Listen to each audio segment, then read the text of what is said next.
Want to adjust your HyperX keyboard's RGB lighting intensity? Here are two main methods, using the HyperX NGENUITY software or using hardware shortcuts. For software control, download and install the latest HyperX NGENUITY software from the HyperX website, ensuring it's version 3.2.1 or newer. Connect your keyboard via USB, open the software, select your keyboard model, and navigate to the Lighting tab. Use the brightness slider to reduce the intensity to your desired level, even as low as 1%. The keyboard will retain these settings.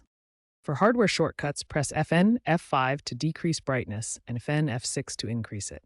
This cycles through preset levels, such as 100%, 50%, 25%, and off.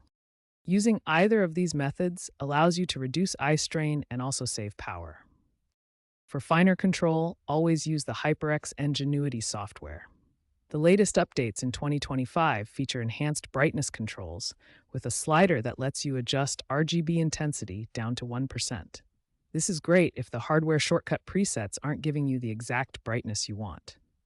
Consider energy-efficient modes. Lower brightness settings reduce power consumption by up to 20%, extending the life of your keyboard if wireless. Also, keep an eye out for AI-driven lighting effects in future software updates, which will automatically adjust brightness based on ambient light or screen activity for a smarter lighting experience.